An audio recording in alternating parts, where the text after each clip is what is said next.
In the blinding heat of the savanna sun, the predator spots its prey.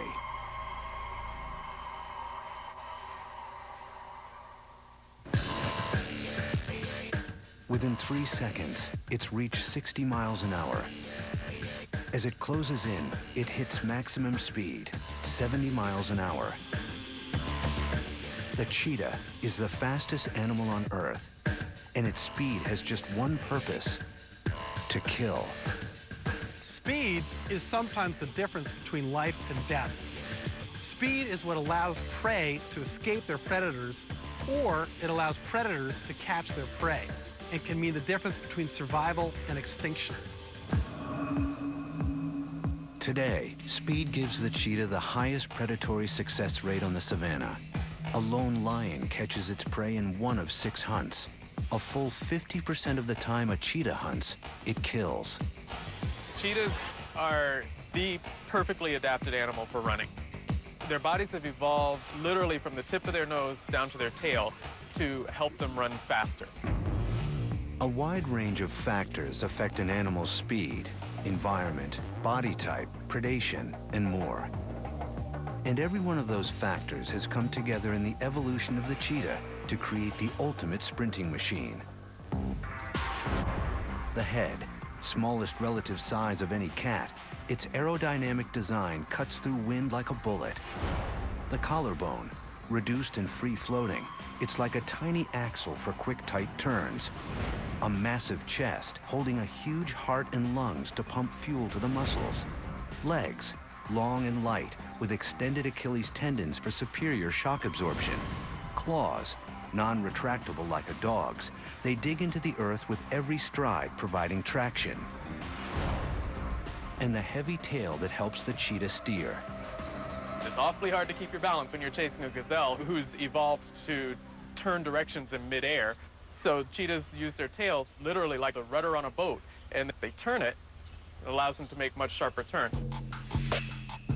Speed is really generated from strides. Once every foot has touched the ground once.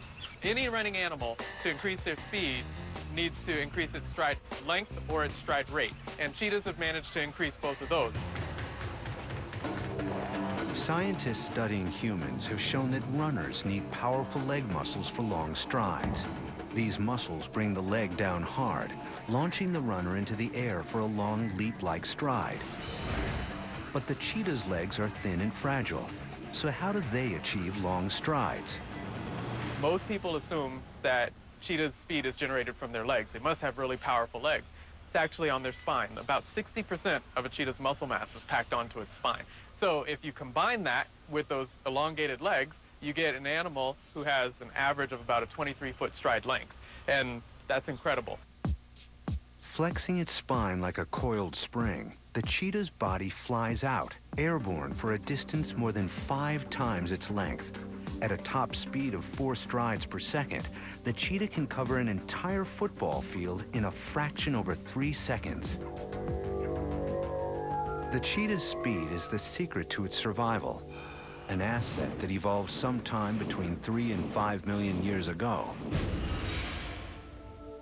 When cheetahs first emerged, they lived alongside massive predators like Smilodon.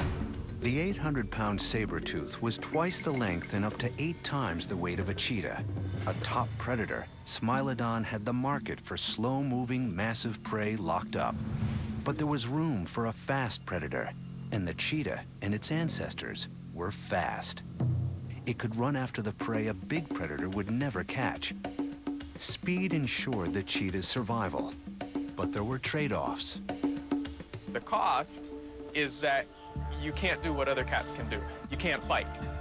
The cheetah's light weight makes it an easy target for larger predators when it's young and slow. Up to 90% of each generation of cubs are killed by lions, wild dogs, even eagles. And even though the cheetah takes down prey more often than any other savanna predator, half of everything it catches is stolen away by slower, more ferocious animals, like the hyena.